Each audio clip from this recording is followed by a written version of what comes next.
আজকে জাভাস্ক্রিপ্টের চতুর্থ ক্লাসে আমরা শিখব JavaScript function, the power house of JS. উদ্দেশ্য, ফাংশন কি, কেন ব্যবহার করি এবং কিভাবে লিখতে হয় তা শেখা। ধরা যাক আপনাকে একটি বড় অঙ্ক 10 বার করতে বলা হলো। আপনি কি 10 বারই একই ক্যালকুলেশন খাতায় লিখবেন? নিশ্চয়ই না। আপনি একটি ফর্মুলা বানিয়ে নেবেন এবং বারবার সেখানে মান বসাবেন। প্রোগ্রামিংয়ে এই ফর্মুলাটাই হলো ফাংশন। ফাংশন মানে হলো একবার কোড লিখো আর যখন খুশি যতবার খুশি ব্যবহার করো।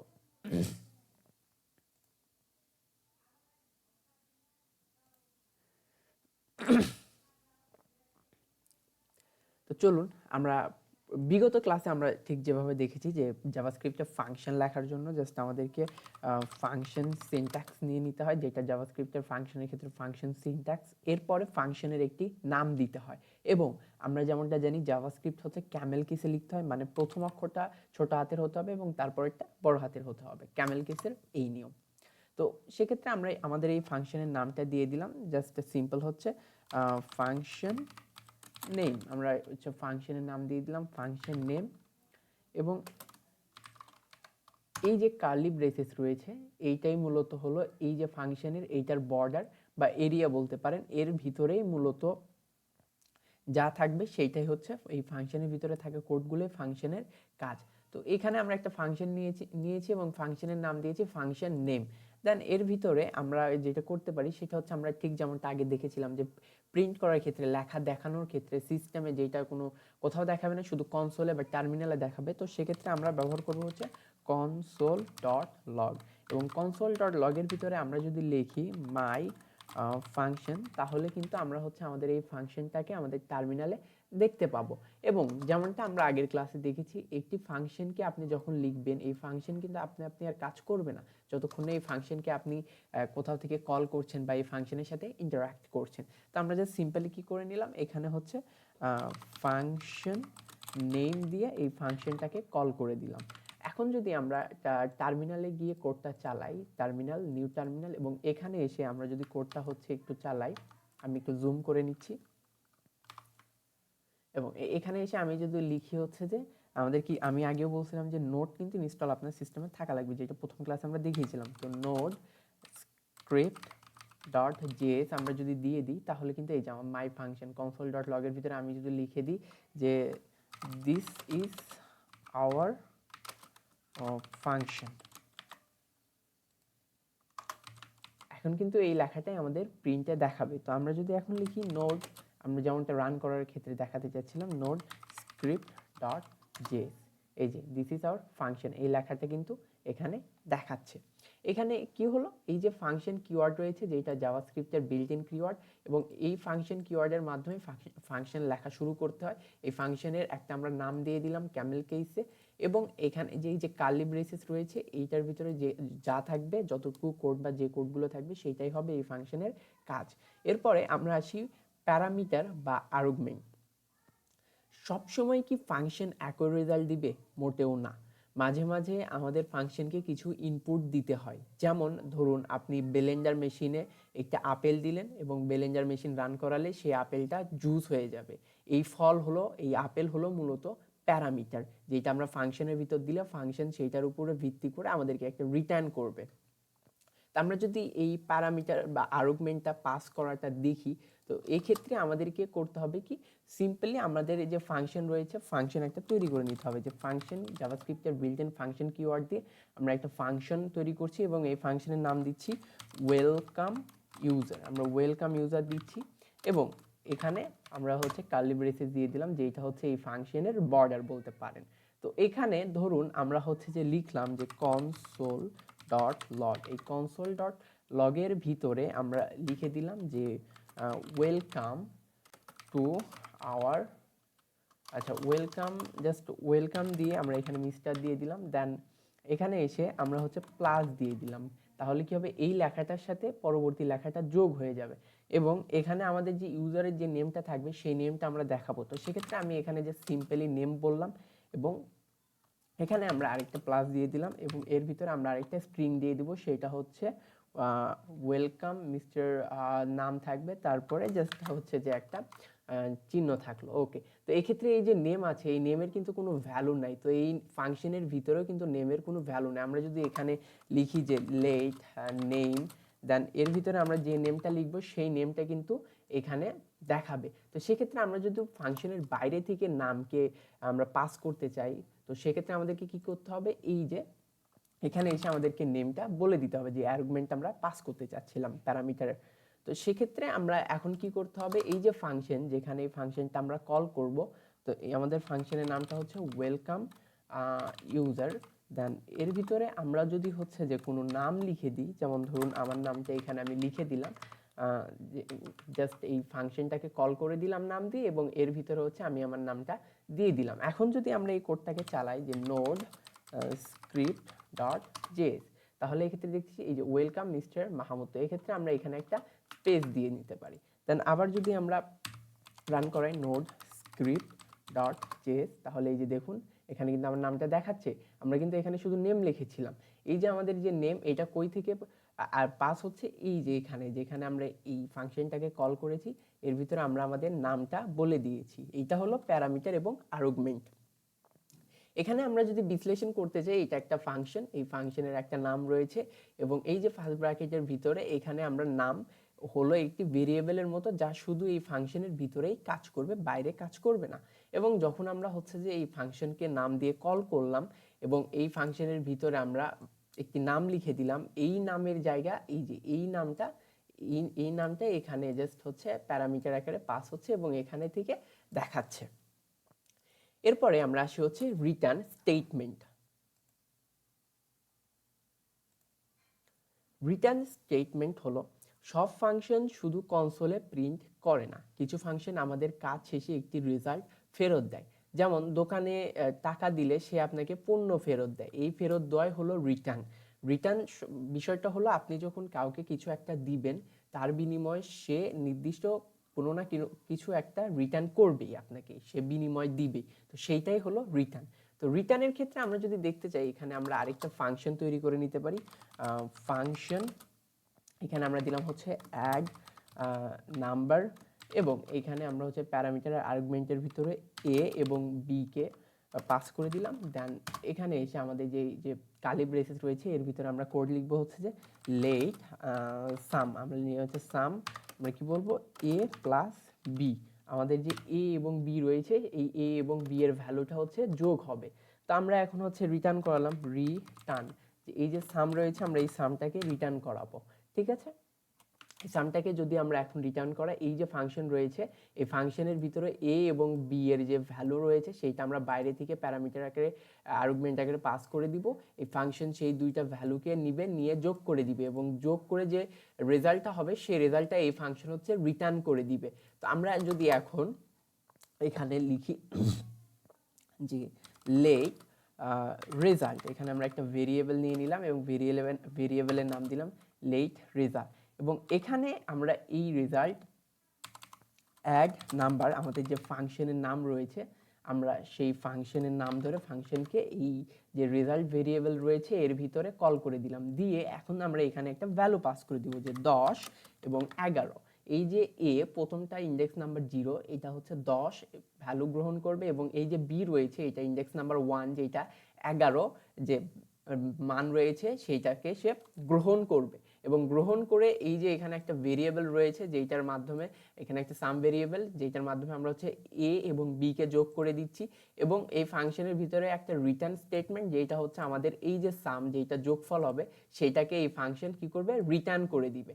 তো আমরা এখানে হচ্ছে যে ফাংশনকে কল করে দিয়েছি এবং এই ফাংশনটাকে একটা ভেরিয়েবলের ভিতরে নিয়ে নিয়েছি, ভেরিয়েবলের নাম দিয়েছি রেজাল্ট ভেরিয়েবল। ঠিক আছে, এখন আমরা যদি হচ্ছে কনসোল ডট লগ করি, এবং কনসোল ডট লগের ভিতরে আমরা যে সিম্পলি এই যে ভেরিয়েবলের নাম রয়েছে এটাকে যদি আমরা বলে দিই, তাহলে আমাদের এই ভেরিয়েবলের নামটা কি হবে, প্রিন্ট হবে। এবং আমরা আমাদের পূর্বের যে কোডগুলো রয়েছে সেগুলোকে আমরা জাস্ট হচ্ছে সিম্পলি কমেন্ট করে দিচ্ছি, আর কিছু যেন এই কোডগুলো আমাদের রান না করে। ওকে, আমাদের এই কোডগুলো কমেন্ট হয়ে গেছে, আশা করি আপনারা কমেন্ট সম্পর্কে জানেন। আমরা যদি ডাবল স্ল্যাশ দিই তাহলে হবে ইনলাইন যে কমেন্ট রয়েছে, আর আমরা যদি হচ্ছে যে মাল্টি লাইন করতে চাই তাহলে সেক্ষেত্রে আমাদেরকে স্টার ডাবল স্ল্যাশের ভিতরে স্টার ব্যবহার করতে হবে। এটা হচ্ছে মাল্টি লাইন কমেন্ট এবং এটা হচ্ছে ইনলাইন কমেন্ট। আশা করি আপনারা এটা আগে থেকে জানতেন বা না জানলে জেনে গেলেন। তো আমরা আগের কোডগুলোকে জাস্ট কমেন্ট করে দিলাম, এই কোডগুলো আর কাজ করবে না, এগুলো জাস্ট কোড দেখা যাবে কিন্তু কাজ করবে না। আমাদের এই যে নতুন ফাংশন যেটা আমরা লিখেছি, এখানে একটা অ্যাড নাম্বার, এই যে ফাংশন, এই ফাংশন একটা হচ্ছে যে এ এবং বি যেটা ভ্যালু রয়েছে সেটাকে পিক করবে এবং সেটাকে হচ্ছে যোগ করে দিয়ে রিটার্ন করে দিবে। তো আমরা একটা ভেরিয়েবল নিয়েছি রেজাল্ট নামে, এই ভেরিয়েবলের ভিতরে আমরা আবার হচ্ছে আমাদের এই ফাংশনটাকে কল করে দিয়েছি। এখানে দুইটা ভ্যালু দিয়েছি 10 এবং 11, এবং আমরা কনসোল ডট লগের রেজাল্টটা এই যে এই ভেরিয়েবলটা আমরা হচ্ছে প্রিন্ট করাবো। তো আমরা কোডটাকে সেভ দিলাম, দিয়ে এখন যদি আমরা টার্মিনালে কোডটাকে রান দিই নোড স্ক্রিপ্ট ডট জেএস দিয়ে, এই যে আমাদের এই যে 11 রয়েছে যোগফলটা কিন্তু 11 হয়ে গেল। আমি যদি 11-র জায়গায় 20 দিই, দিয়ে হচ্ছে এখন যদি নোড স্ক্রিপ্ট ডট জেএস দিয়ে রান দিই, এই যে আমাদের যোগফলটা কিন্তু 30 হয়ে যাচ্ছে।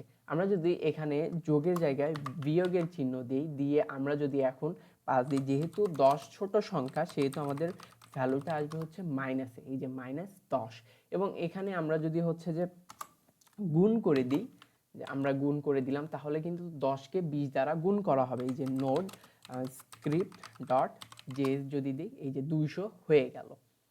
এরপরে আমরা আসব হচ্ছে, আচ্ছা এইটাকে আমি আরেকবার বিশ্লেষণ করে দিই। এখানে হচ্ছে আমাদের এই যে ফাংশন আমরা একটু পূর্বে যে দেখলাম জাভাস্ক্রিপ্টের সিনট্যাক্স ফাংশনের মাধ্যমে, এবং এখানে একটা ফাংশনের নাম দিয়ে দিলাম, এই ফাংশনের ভিতরে প্যারামিটার এবং আর্গুমেন্ট পাস করেছি। এর ভিতরে আমরা একটা ভেরিয়েবল নিয়েছি সাম নামে, এবং সামের কাজ হচ্ছে এই এ এবং বি কে এখানে বর্তমানে গুণ করে দিচ্ছে, এবং এই যে সাম রয়েছে এই সামটাকে আমরা রিটার্ন করে দিচ্ছি। রিটার্ন পাওয়ার পর ফাংশন তার কাজ বন্ধ করে দিবে, এই কথাটা আপনার মনে রাখতে হবে। এখানে যদি আমরা রিটার্নটা এর যে ভেরিয়েবল রয়েছে এই ভেরিয়েবলটা যদি আমরা রিটার্নের নিচে দেই, তাহলে কিন্তু আমাদের ফাংশন এই রিটার্নের পরে আর কাজ করবে না। রিটার্ন যেখানে থাকবে তার নিচে আর ফাংশন যাবে না। ফাংশন যখনই দেখবে রিটার্ন আছে, ঠিক আছে, ও আর নিচে কিন্তু যাবে না। এরপর আমরা এই মানটিকে পরবর্তীতে অন্য কোনো কাজে ব্যবহার করতে পারবো। এই যে রিটার্নটা, এই ফাংশন যে এই রিটার্নটাকে মান দিচ্ছে, মানটাকে রিটার্ন করে দিচ্ছে, এই যে এখানে আমরা সেটাকে রিউজেবল করতে পেরেছি। এরপরে আসেন আমরা একটা আজকের ক্লাস এবং বিগত ক্লাসের উপর ভিত্তি করে আমরা একটা ফাংশন মিলিয়ে একটা ডিসকাউন্ট ক্যালকুলেটর বানাই, যে ডিসকাউন্ট ক্যালকুলেটরের মাধ্যমে আমাদের হচ্ছে যে একটা প্রাইস ইনপুট হবে। ধরুন একটা প্রাইস, ধরুন হচ্ছে একটা টি শার্টের দাম হবে হচ্ছে ধরুন সাপোজ ধরুন 200 টাকা, এবং এখানে আমাদের হচ্ছে যে ডিসকাউন্ট থাকবে, ডিসকাউন্ট ধরুন এখানে হচ্ছে আমাদের 20 টাকা। তাহলে আমাদের টোটাল যে প্রাইস রয়েছে এই টি শার্টের 20 টাকা ডিসকাউন্টের পরে যেটা রয়েছে আমরা সেই ক্যালকুলেটরটাই বানাবো। তো সেক্ষেত্রে আমরা প্রথমে কি করে নেব, আমরা সিম্পলি জাস্ট একটা ফাংশন নিয়ে নেব। ফাংশন সিনট্যাক্সের মাধ্যমে ফাংশন লেখা শুরু করতে হয় জাভাস্ক্রিপ্টে, এবং এখানে আমরা লিখে দিলাম হচ্ছে ক্যালকুলেটর। আচ্ছা আমরা হচ্ছে যে ক্যালকুলেটের না, ক্যালকুলেট, আমরা তো ক্যালকুলেটর বানাচ্ছি না, তো ক্যালকুলেট প্রাইস নাম দিয়ে দিলাম। দেন এরপরে আমরা এই যে ফাংশনের যে কার্লি ব্রেসেস সেটা দিয়ে নিলাম। এর ভিতরে আমরা যে কোডগুলো লিখবো সেটা হবে এই ফাংশনের কোড। এখানে এসে আমরা হচ্ছে যে কি করতে পারি, আমরা কনসোল ডট লগেই তো অবশ্যই আমাদের যে প্রাইস রয়েছে সেটা দেখাবো, যে কনসোল ডট লগ। তো কনসোল ডট লগের ভিতরে আমি দিয়ে দিলাম হচ্ছে ক্যালকুলেট প্রাইস। এই যে ক্যালকুলেট প্রাইস রয়েছে এইটাকে আমি যদি প্রিন্ট করাই, এখন কিন্তু আমাদের এই ফাংশনের ভিতরে কোনো কোড নেই, সো এখানে আমরা প্রিন্ট করালেও কিচ্ছু দেখা যাবে না। তো আমরা এখানে কি করব, আমরা এখানে এসে আমরা যে কাজটা করতে পারি সেটা হচ্ছে এখানে আমরা একটা লুপ চালাবো। তো লুপ চালানোর ক্ষেত্রে আমরা এখানে একটা ইফিলসের কন্ডিশন চালাবো। তো ইফিলসের কন্ডিশন চালানোর জন্য আমরা সিম্পলি আগের ক্লাসে যেমন দেখেছি যে ইফ নিতে হবে, এবং ইফের ভিতরে আমরা বলে দিলাম হচ্ছে ডিসকাউন্ট হচ্ছে লেস দেন দিয়ে দিলাম, এটা গ্রেটার দেন, আচ্ছা লেস দেন, এটা হ্যাঁ লেস দেন 0, যে ডিসকাউন্ট যদি 0-র থেকে উপরে হয়, ডিসকাউন্ট যদি শূন্য, ডিসকাউন্টের যে মানটা থাকবে 1%, 2%, 10%, 20%, এইটার মান যদি 0 থেকে উপরে হয় তাহলে আমাদের এই ইফ স্টেটমেন্টটা কাজ করবে। তাহলে এর ভিতরে আমরা হচ্ছে যে একটা ভেরিয়েবল নিব লেট, আমরা নাম দিলাম হচ্ছে ডিসকাউন্ট অ্যামাউন্ট। আমাদের যে ডিসকাউন্ট অ্যামাউন্ট হবে সেইটা আমরা এই ভেরিয়েবলের ভিতরে নিয়ে নিলাম, এবং এর ভিতরে আমরা ওকে হ্যাঁ এর ভিতরে আমরা বলবো হচ্ছে প্রাইস গুণন ডিসকাউন্ট। তাহলে কি হবে, আমাদের যে পোশাকের বা আমাদের যে পণ্যের যে দামটা থাকবে সেই দামের সাথে ডিসকাউন্টের যে দাম রয়েছে সেইটাকে আগে আমরা গুণ করব, গুণ করে যা হবে সেইটাকে আমরা 100 দিয়ে ভাগ দিব। তাহলে কি হবে, আমাদের যেহেতু 100-এর উপরে ডিসকাউন্ট পাওয়া যায় না, 100%-এর উপরে তো আর ডিসকাউন্ট পাওয়া যায় না, তো সেক্ষেত্রে ধরুন 20% ডিসকাউন্ট 200 টাকার প্রোডাক্টে আমরা হচ্ছে যে 200 টাকাকে 20 দিয়ে গুণ দিব, দিয়ে 100 দিয়ে ভাগ দিব। এরপরে আমরা হচ্ছে আরেকটা ভেরিয়েবল নিব লেট ফাইনাল প্রাইস, যেটা হচ্ছে ডিসকাউন্টের পরে প্রাইস হিসেবে গণ্য হবে। আমরা নাম দিলাম লেট ফাইনাল প্রাইস, এবং এর ভিতরে এসে আমরা হচ্ছে প্রাইসের থেকে যেটা আগের প্রাইস ছিল এবং সেই প্রাইসটা থেকে আমাদের যে ডিসকাউন্টেড প্রাইস রয়েছে, এখানে কিভাবে আমরা ডিসকাউন্ট প্রাইস পেয়ে গেলাম, এই যে আমাদের যে অ্যাকচুয়াল প্রোডাক্টের প্রাইস রয়েছে সেই প্রাইসটাকে আমরা হচ্ছে ডিসকাউন্টের প্রাইস দ্বারা গুণ করে দিলাম, দিয়ে সেটাকে হচ্ছে আবার আমরা 100 দিয়ে ভাগ করে দিয়েছি। দেওয়ার পরে এখানে যে আমরা দামটা পেয়ে গেলাম সেই দামটাকে আবার হচ্ছে আমাদের যে পূর্বের প্রাইস রয়েছে সেইটা থেকে আমরা বিয়োগ করে দিব, তাহলেই আমরা কিন্তু আমাদের অ্যাকচুয়াল যে ডিসকাউন্টেড প্রাইস রয়েছে সেটা কিন্তু পেয়ে যাব। এখানে একটা ছোট্টখাটো ম্যাথমেটিক্সের একটু বিষয় রয়েছে, খুবই সামান্য, তেমন কোনো কঠিন কোনো ম্যাথমেটিক্স এখানে না। এরপরে আমাদের কি কি করতে হবে, অবশ্যই রিটার্ন করে দিতে হবে। আমরা এই ফাংশনটাকে রিটার্ন করে দিব। রিটার্নের ভিতরে আমরা বলে দিলাম যে জাস্ট সিম্পলি এখানে আমরা কোনো কিছু না লিখে জাস্ট বলে দিলাম ফাইনাল, ওকে আমরা বললাম হচ্ছে ফাইনাল প্রাইস প্লাস আমরা ফাইনাল যে প্রাইস রয়েছে এই যে ভেরিয়েবল, আমাদের যে ফাইনাল প্রাইস থাকবে সেই ফাইনাল প্রাইসটা কিন্তু এর ভিতরে এই যে ফাইনাল প্রাইস এইটা টেক্সট স্ট্রিং, এবং এই যে ফাইনাল প্রাইস এইটা হচ্ছে এই ফাইনাল প্রাইসটা হচ্ছে এই ভেরিয়েবল, ঠিক আছে, যেখানে হচ্ছে আমাদের অ্যাকচুয়াল প্রাইসে থেকে আমাদের ডিসকাউন্টেড অ্যামাউন্টটা বিয়োগ করা হচ্ছে। এবং এখানে ইফ ইলসের কন্ডিশনের পর আমরা একটা ইলস চালাই, যদি আমাদের ডিসকাউন্ট 0 হয় বা তার থেকে কম হয়, যেহেতু ডিসকাউন্ট 0-র উপরে যায় তাহলে যেহেতু গ্রেটার দ্যান 0 থেকে বেশি তাহলে হচ্ছে আমাদের এই কন্ডিশনটা চলবে। আর যদি আমাদের ডিসকাউন্টের প্রাইসটা এর নিচে হয় বা ইলস যেটা কোনো কিছু না হয়, এর কোনো কিছু না হয়, তাহলে আমাদের ইলস চলবে। এবং এখানে জাস্ট আমি রিটার্ন করে দিচ্ছি, রিটার্নের ভিতরে বলে দিচ্ছি নো ডিসকাউন্ট অ্যাপ্লাই, ঠিক আছে। আমরা হচ্ছে এই সাথে যে আমাদের অরিজিনাল যে প্রাইস রয়েছে সেই প্রাইসটাকেই আমরা হচ্ছে রিটার্ন করে দিচ্ছি। এরপরে আমরা যদি কনসোল ডট লগের ভিতরে এসে এখানে আমরা ধরুন আমাদের যে টি শার্টের প্রাইস হয়েছিল সেটা আমরা 200 টাকা দিয়ে দিলাম, দিয়ে এখানে কমা দিয়ে আমরা হচ্ছে যে বললাম আমাদের ডিসকাউন্ট হচ্ছে 18%, ঠিক আছে। এখানে আমরা বলে দিলাম ডিসকাউন্ট হচ্ছে 18%, ওকে। এখন যদি আমরা এই কোডটাকে রান করি, এবং রান করার আগে যদি আমরা এই কোডটাকে আন্ডারস্ট্যান্ড করার চেষ্টা করি, এখানে একটা ফাংশন রয়েছে ক্যালকুলেট প্রাইস নামে, এর ভিতরে আমরা একটা ইফ এলস কন্ডিশন চালিয়েছি। ইফ ডিসকাউন্ট প্রাইস যদি 0 থেকে বেশি হয়, 0 থেকে যদি বেশি হয় তাহলে আমাদের এই ইফের শর্তটা চলবে। এই শর্ততে বলা রয়েছে লেট ডিসকাউন্ট অ্যামাউন্ট, আমাদের একটা ডিসকাউন্টেড অ্যামাউন্ট, তার ভিতরে প্রাইস যেটা অরিজিনাল প্রাইস সেইটাকে হচ্ছে ডিসকাউন্টের অ্যামাউন্ট দ্বারা গুণ করে দেওয়া, দেন সেইটাকে হচ্ছে 100 দিয়ে ভাগ করে দেওয়া হয়েছে। এই যে ডিসকাউন্ট অ্যামাউন্ট 100 দিয়ে ভাগ করে যে অ্যামাউন্টটা আমরা পেয়েছি সেই অ্যামাউন্টটা হচ্ছে ফাইনাল প্রাইসে ভেরিয়েবলে এসে আমাদের যে অ্যাকচুয়াল ওল্ড যে প্রাইসটা ছিল সেইটার সাথে আমাদের ডিসকাউন্ট অ্যামাউন্টটাকে আমরা বিয়োগ করে দিয়েছি। এবং এই বিয়োগ করার পরে আমরা হচ্ছে একটা রিটার্ন স্টেটমেন্ট চালিয়েছি। এই রিটার্নের ভিতরে ফাইনাল প্রাইস, এবং এই ফাইনাল প্রাইসের ভিতরে এই যে আমাদের ফাইনাল প্রাইস ভেরিয়েবলটাকে স্টোর করে দিয়েছি, যেটা হচ্ছে এই যে প্রাইস থেকে ডিসকাউন্ট অ্যামাউন্টটাকে বিয়োগ করেছে। এবং এখানে আমরা একটা ইলস শর্ত চালিয়েছি, যদি কোনো কিছু না হয় তাহলে ইলস এখানে জাস্ট বলবে নো ডিসকাউন্ট অ্যাপ্লাই, প্রাইস যেটা অরিজিনাল প্রাইস সেইটা রিটার্ন করে দিবে। এবং এখানে আমরা একটা কনসোল ডট লগের ভিতরে আমাদের যে ফাংশনটা রয়েছে সেই ফাংশনটাকে আমরা কল করেছি, এবং এর ভিতরে আমরা হচ্ছে আর্গুমেন্ট বা প্যারামিটার পাস করেছি, যেখানে আমরা প্রথমটা হচ্ছে যে আমাদের প্রাইস যেটা হচ্ছে টি শার্টের প্রাইস 200 টাকা, এবং হচ্ছে যে আমাদের ডিসকাউন্টের অ্যামাউন্ট হচ্ছে 18%। এখন যদি আমরা এই কোডটাকে রান করি নোড স্ক্রিপ্ট ডট জেএস, ওকে ওকে ওকে,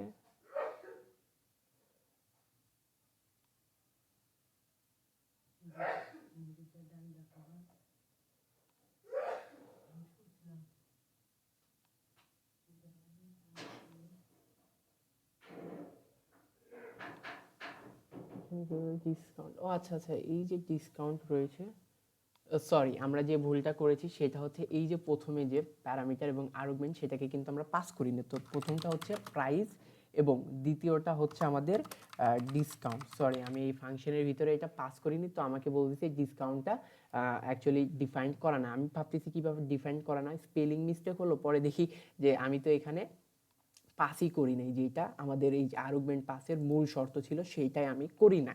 তো এখন যদি আমরা কোডটাকে সেভ করে রান দেই যে নোড স্ক্রিপ্ট ডট জেএস, তো এক্ষেত্রে আমরা দেখতে পাচ্ছি আমাদের ফাইনাল প্রাইস 164 টাকা। আমাদের অরিজিনাল প্রাইস ছিল 200 টাকা এবং সেখানে 18% ডিসকাউন্ট দেওয়ার পর হয়েছে আমাদের 164 টাকা।